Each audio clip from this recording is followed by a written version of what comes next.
asor sing kirana nulad derapan dawa temaman labun negara kula ngapa ngumlipiti ngetariksa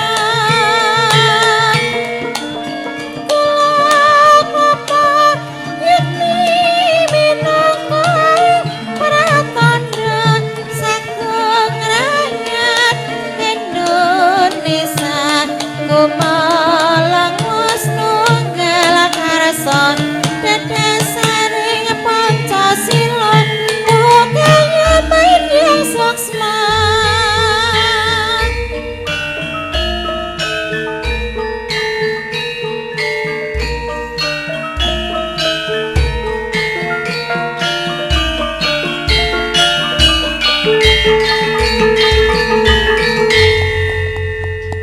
sang pate sigra hanata baris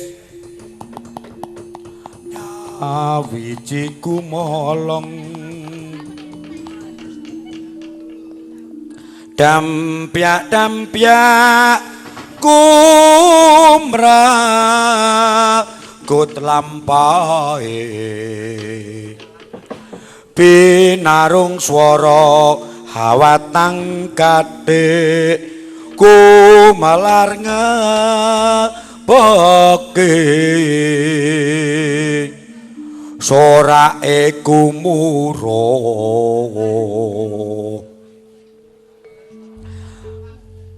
kalamun cinandra panyayah maesa kurda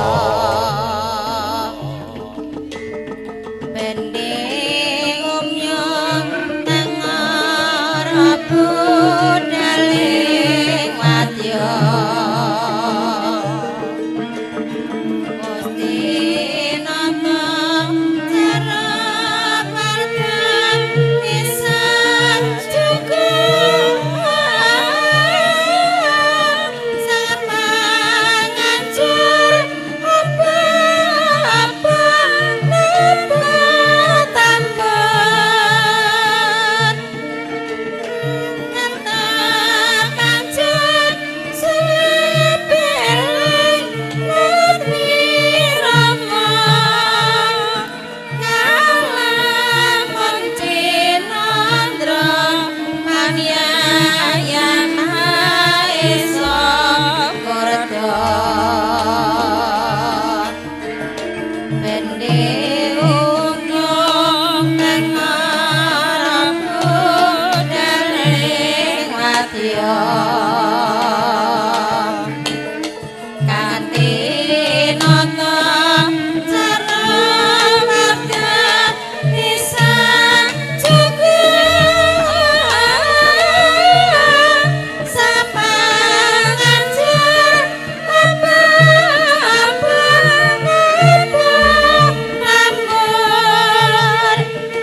Wis Mas rasa odo-odone Mas. Wis baringon Mas. Wis baringon iki.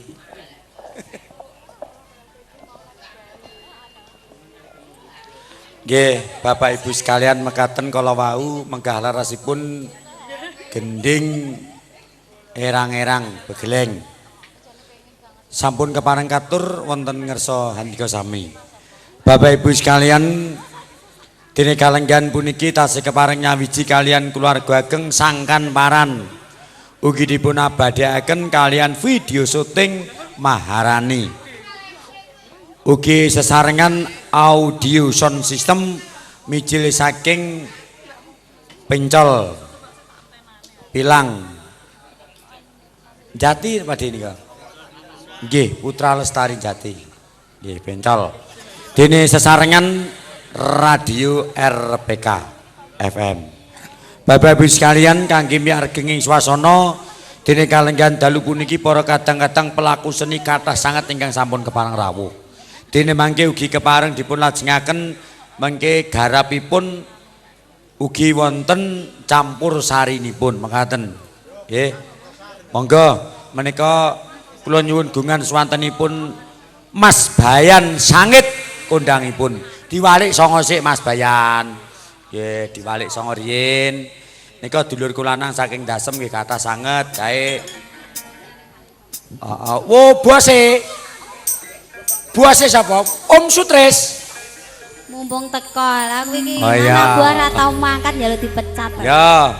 Coba bose ben malik songo sik. Bose. Nah. Nah. Iki dek kaya suarane gondo mayit to iki. Oh. Saka paguyuban gondo mayit suarane ngeten iki, Pak Dik.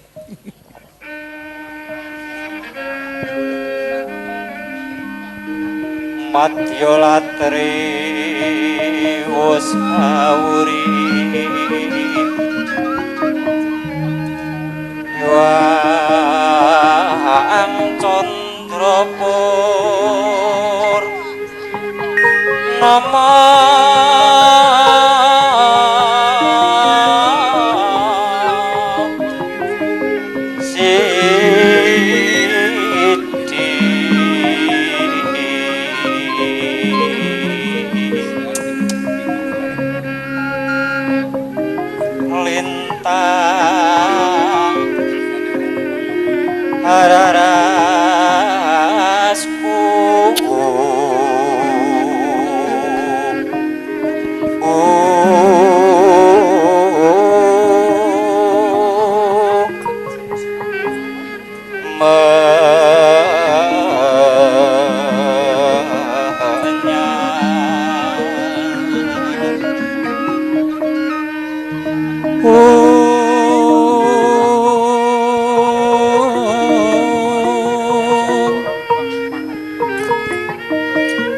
anggrangane jroning antang reksa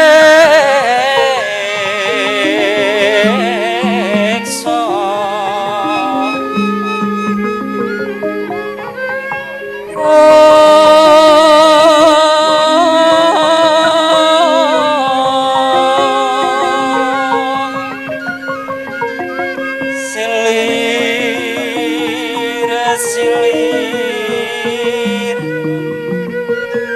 kang sami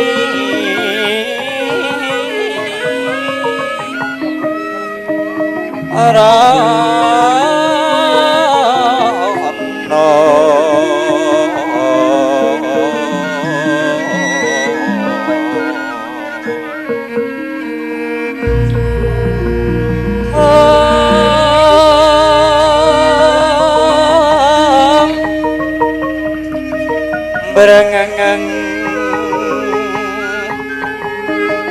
si kumbang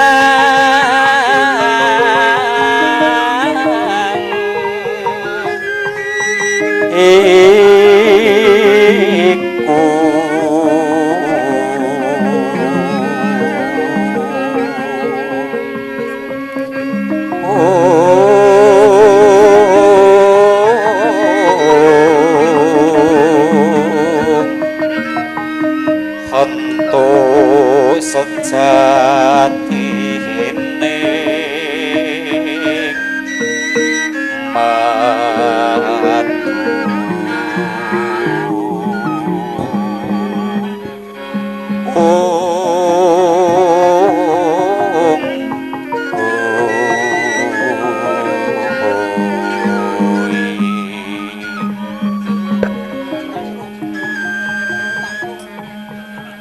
esuk-esuk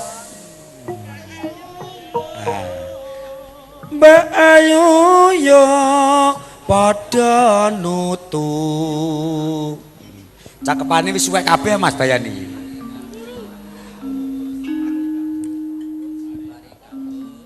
Pari kanggus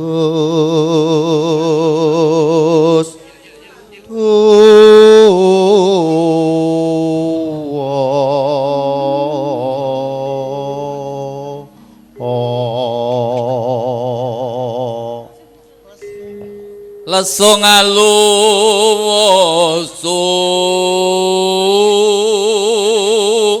mawis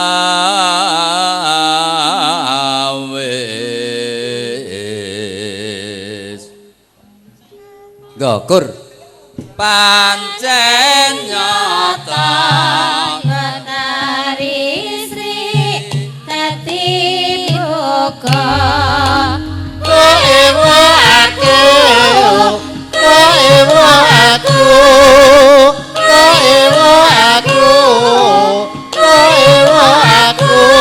Nginteri kok ngono welake jar berasih banyu hati-hati sinau gemi banyu eling ana keplok wine tandan kanca tali wanda aja neng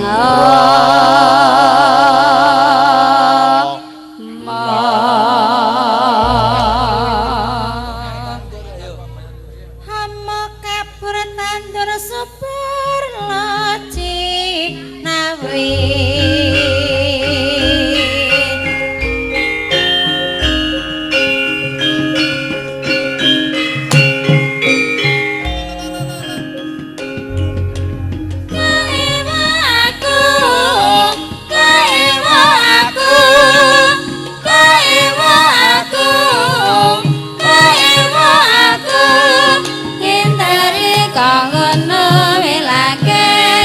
berasih banyu hati-hati sinau gemi banyu eling ana yen nyaploke wine tandan tali wanda aja ngeneng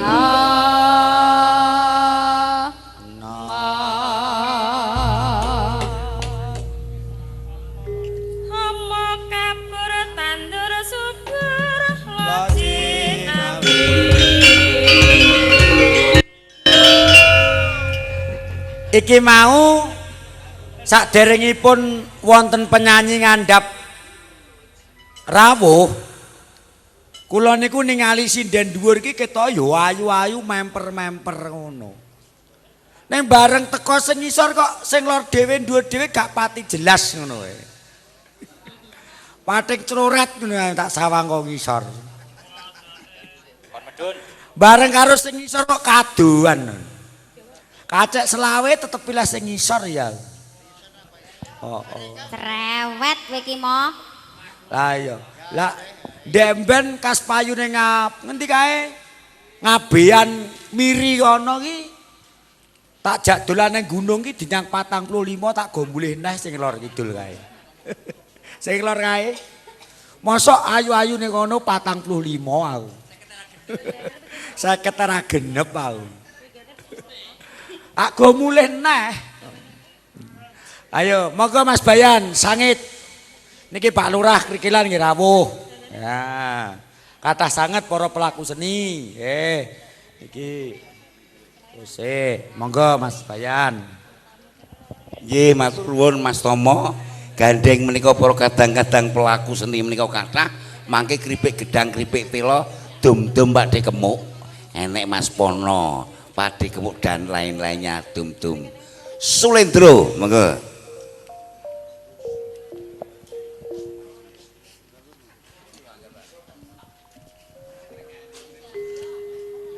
Memanesmu kanggo jiwa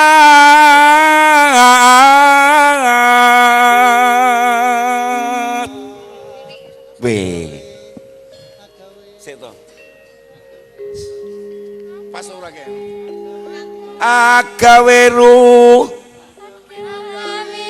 walah jiting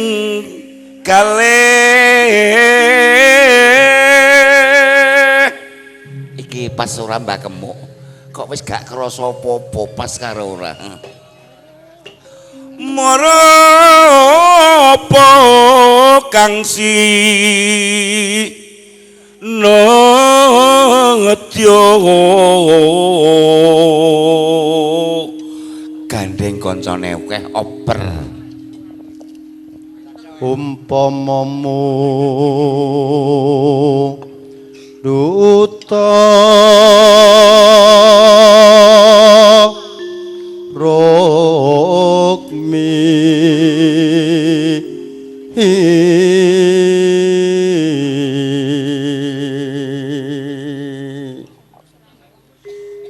tertentu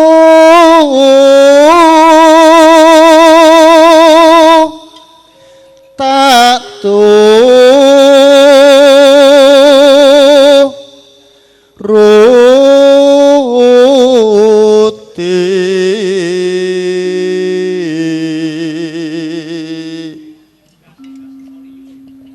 ibarat wong numpak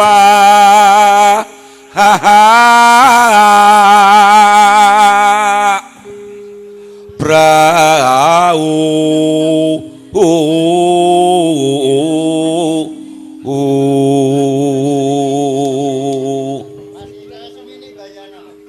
lumampah tanpa welah oper Mas Pon neng madyane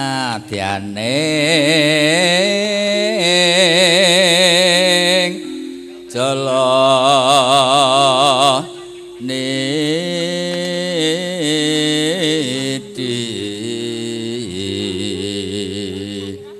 temakunjing anggen jong neng pakulingan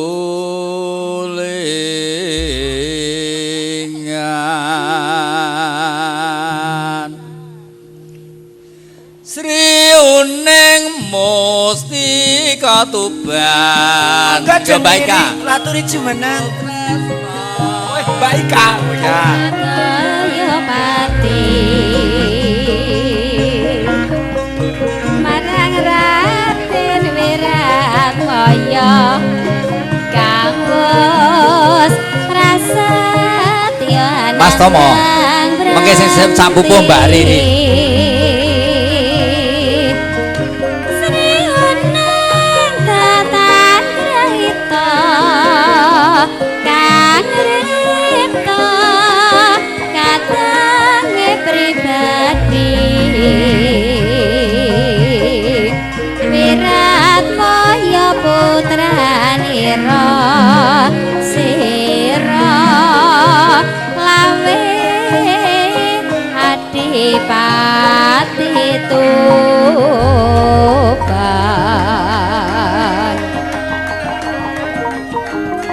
Sri Uning putrane ngati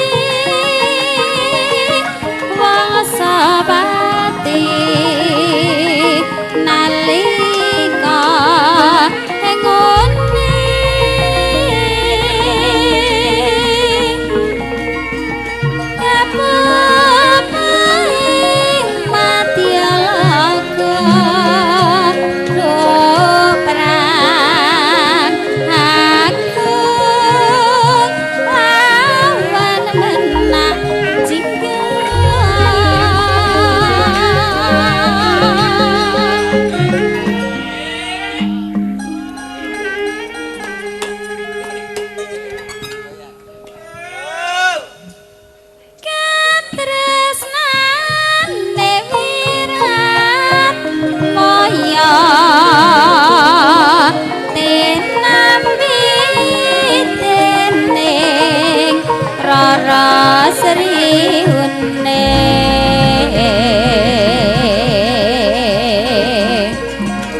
senatian wekasaniro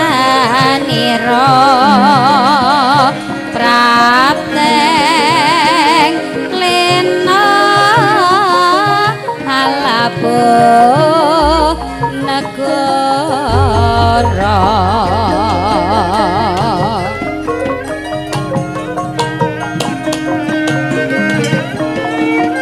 Monggo Mbak Riri kasuwun katuran jumeneng.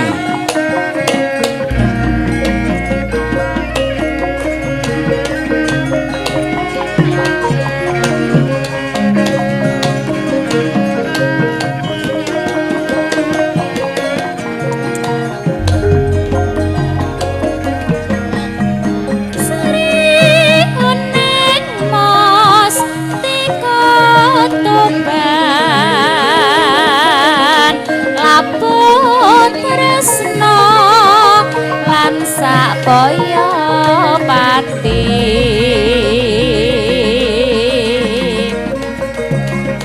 marang Raden Wiratmaya kang wus prasaja anandeng pranti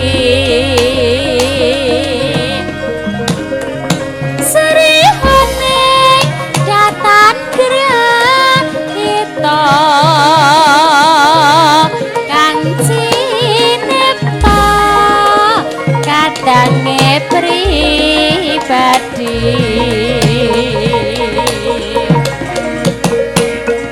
Wiratmaya putranira Suralawe adipati Tuban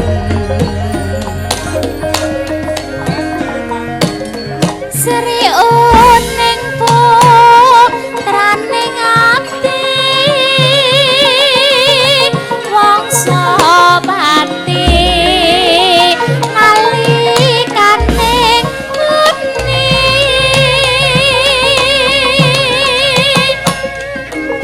kapupuh ing Madyalaga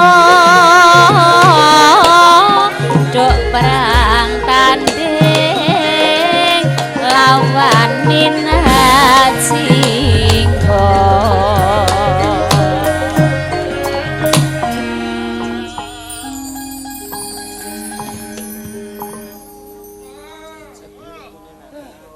katresnane Wiratmaya tinampite Rara Sri kuning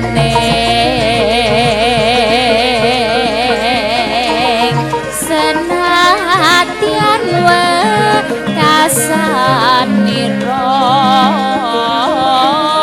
prapten lena lelabuh negara.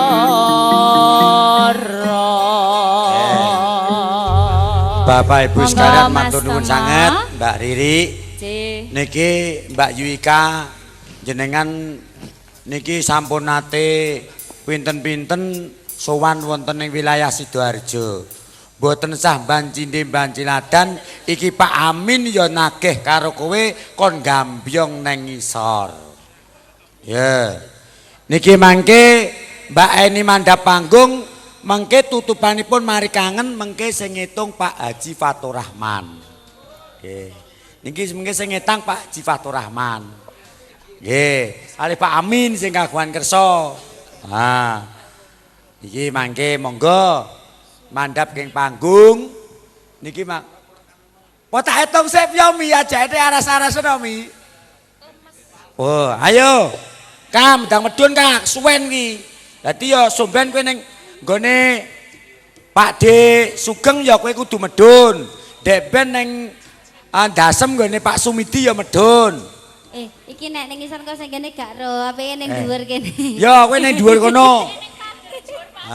Lah dhuwur pager ya kena. Tak inceng kok.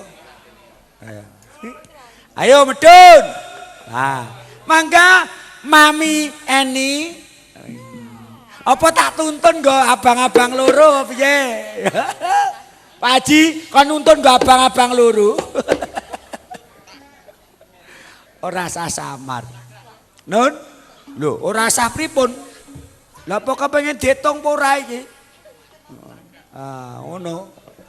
Ah, nek randang diitung ya tak hitung dhewe. Piye Mas Kuncung? Piye? Oh sisan. Ora, lah kok sing nyinden sapa?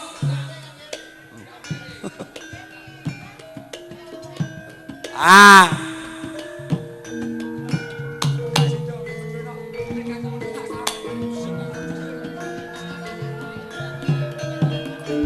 Lah. Lah, ijak siji par gali-gali nang dhuwur dhewe iki. Nggih, kae nggo sawangan sing kok adoh ben ketok. Piye Mas Kuncung?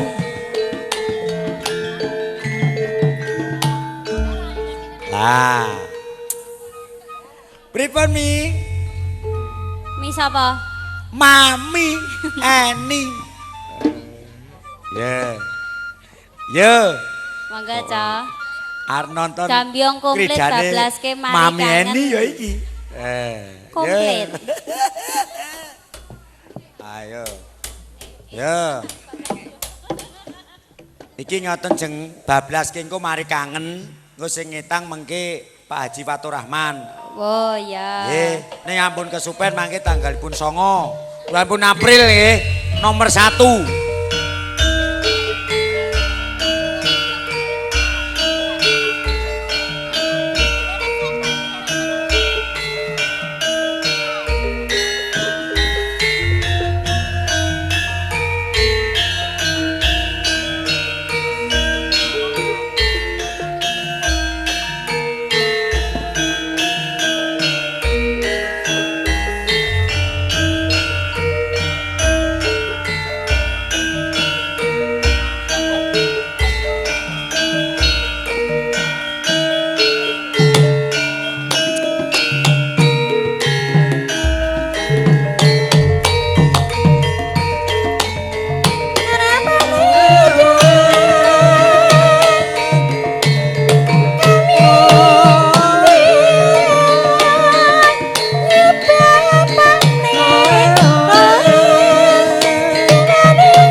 Mami.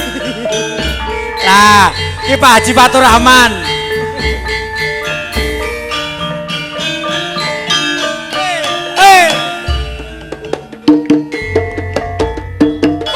Jebol kae sing tak anti-anti wis teko mrene. Wis rada suwe babar pisan ora krungu kabare. Sancake rada lalen.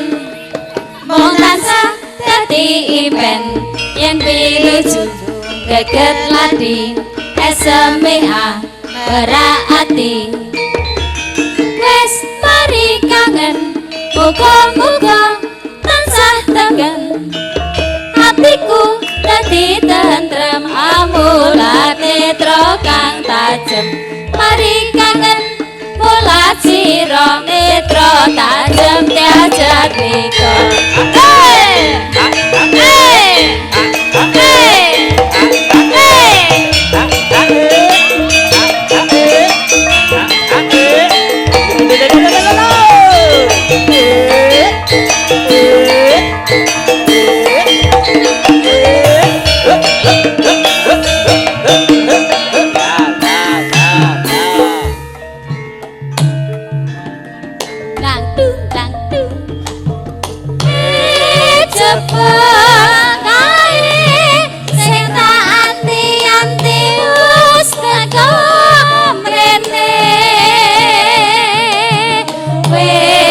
rada suwe babar pisan ora krungu kabare sajake rada lalen mung tansah kerimpen yen pinuju geget lati SMA berarti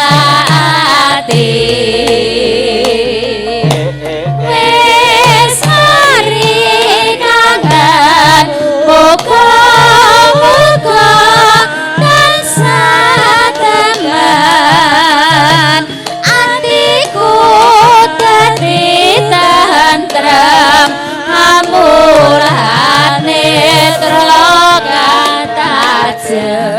mari kangen pola siro netra tajem diajak iko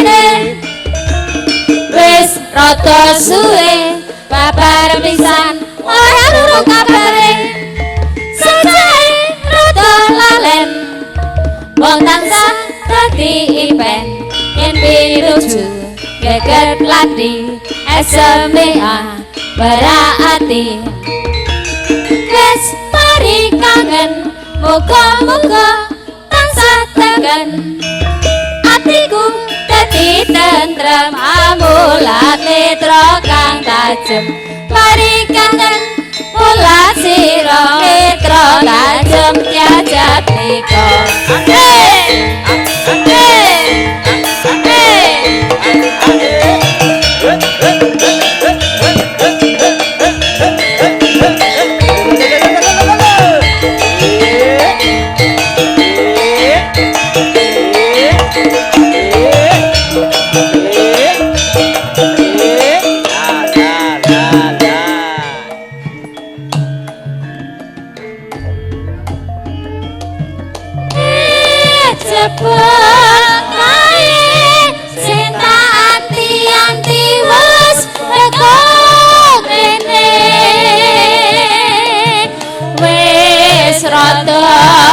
suwe babar pisan orang krungu kabare sajake rada lalen mung tansah ketimpen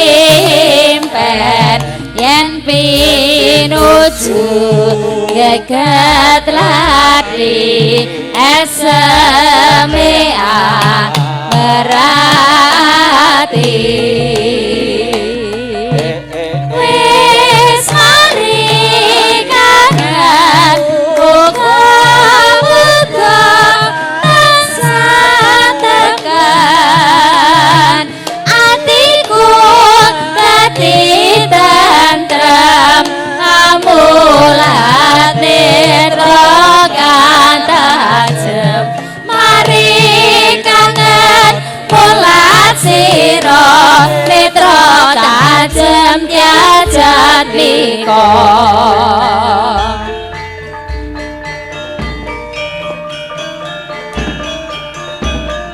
Oh. Ika, koyar munggah iki. Ora iso. Nek kowe ora usah munggah tetep lungguhe nang kono. Lah, srandale duncalke medhon, Cok. Lah. Dek arep munggah rumasane piye? Ya. Nek jogete mau kok gak pati cetha ning ngingeti jogete Mbak ini genah luwes ning ngingeti jogete kok pencilaan. Se diaturke siji mboko siji marek kangen sampun Pak Haji Fatur Rahman nggih nderek woro-woro mangke ampun kesupen mangke tanggalipun 9 wulanipun sekawan nggih mangke Pak Haji Fatur Rahman nggih para kadang-kadang mliginipun menika sampun binaanipun 3 RT wonten ing Jetak Duyungan. Nggih mangke sami dipun sengguyung tanggalipun 9 wulanipun sekawan Pak Haji Fatur Rahman saking Partai Amanat Nasional nomoripun 1 ngaten. Nggih 200 deh Pak. Nyawara ini grampun medun kok. Piye? PKB ya kae. Oh iya lali. Lah durung medun kok lali to ya. Ngapunten Pak Haji saking Partai Kebangkitan Bangsa PKB. Saiki Mas apa guys? Sapa guys jeneng? Mas Bugel ngingu wedhus rasa ngarit, Mas. Ora rasa ngarit. Engko nek ngarit sengeni tanggane kaya kowe iki to, turus-turus entek, godhong ringe ning jaratan tek. Perkara sawo Bugel. Cukup kulit dele, jerami rampung. Lah. Kairo iki.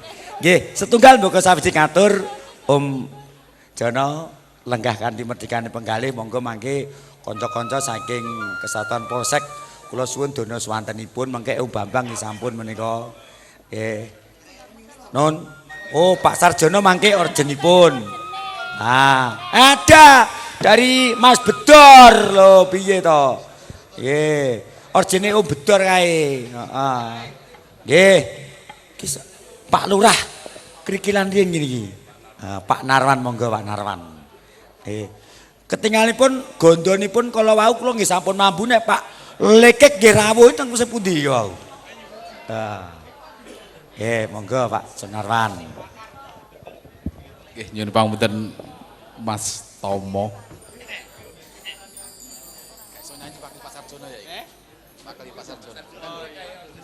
Diseragenke saged to niki. Saged langsung Kali panjenengan Mbak Rit. Napa? Lagune Hujan Gerimis napa niku? Hujan Gerimis.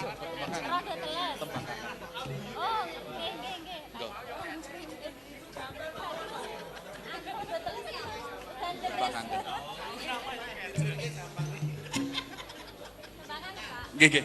Nyuwun pangapunten para sederek. Mbok Nayu kula mboten saged nyanyi, nyuwun pangapunten saestu. Nggih, Pak ngersaken kerawitan napa ngagem orjen? Kerawitan mawon, kerawitan. Oh nggih, tembang kangen. Tembang kangen diseragenke nggih.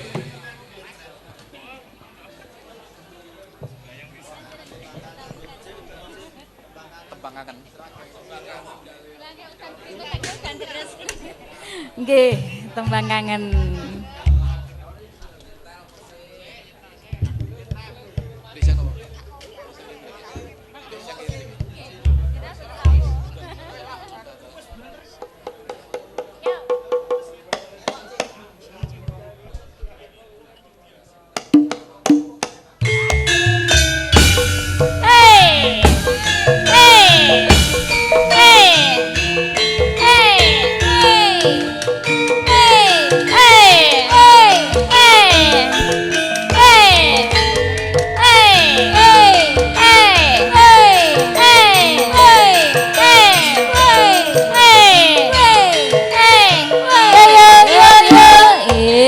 Monggo Pak.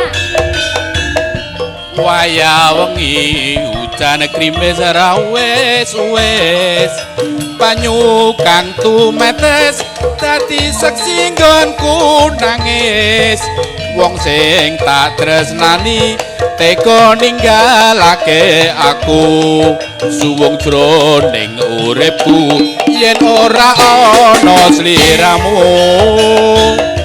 Sumilire angin tansah tutut kalbu rasa kang tampan agawe lara dadaku lewat tembang kangen muga bisa dadi tombo kangen iki nandang kuyung ino wengi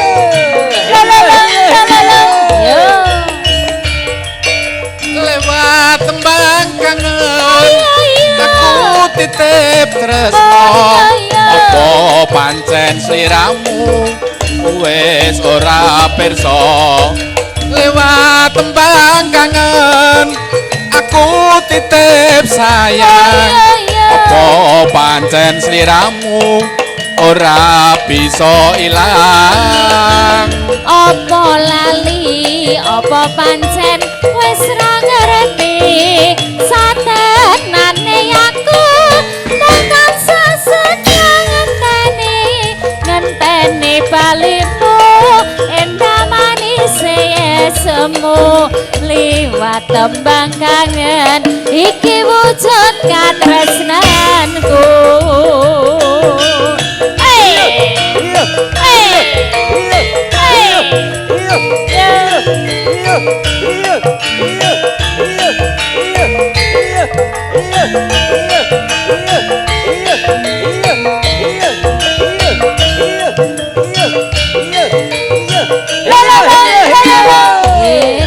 Monggo Pak. Waya wengi udan krimis ra wis banyu kang tumetes dadi saksi nggonku nangis wong sing tak tresnani tega ninggalake aku suwung jroning uripku yen ora ana sliramu Sumilire angin tansah tutut kalbu rasa kang tampan agawe lara dadaku liwat tembang kangen muga bisa dadi tombo kangen iki nandang muyung ino wengi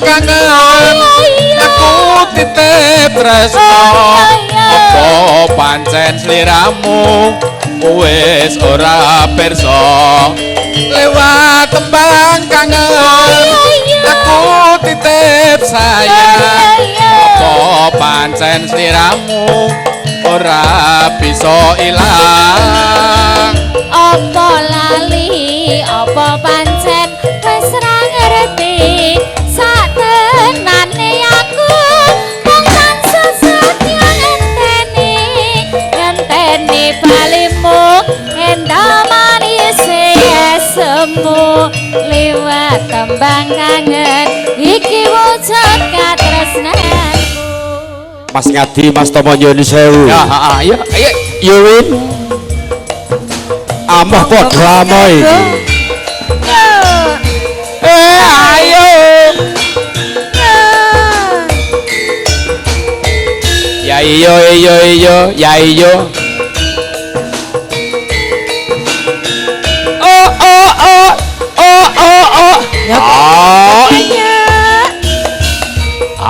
Masuk.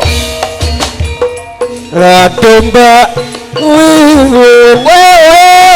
nalikane sepisan ketemu Ya yo gone Pak Amin awan bengi angin talalake iyo Ada mas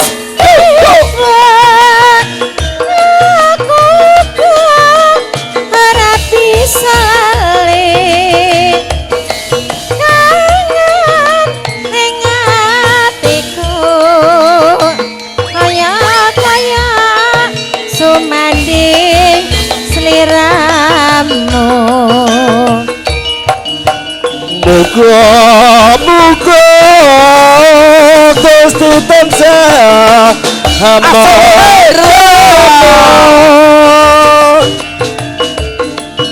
dadi srana usata ras moro Pak Glak aku yo iya janji manismu kapan aku bisa santan nambani rasa kangenku sinaringan sangkan para gone wong ayu kondang Eka mlenuk Menakwati ayo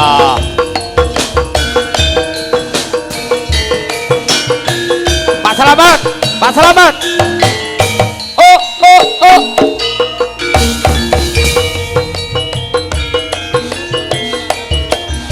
kagiatan jangan cipanglung susuk iwar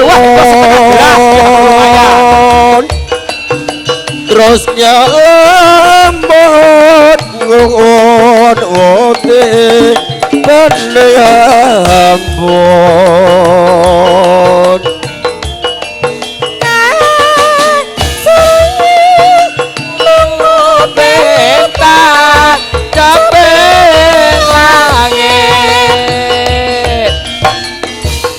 Amar bawani jaga kabeh tawaratan yo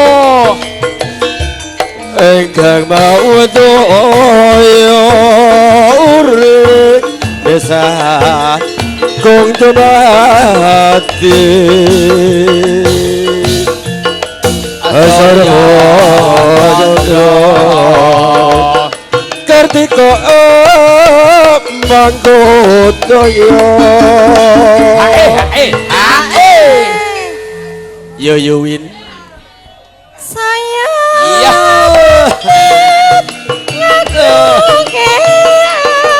suwun Mas Tomo Pati Tomo suwun matur mati kribo saya tikang maha suci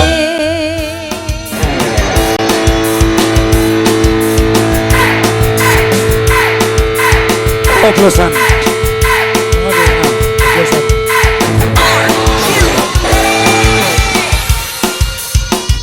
tolong Mas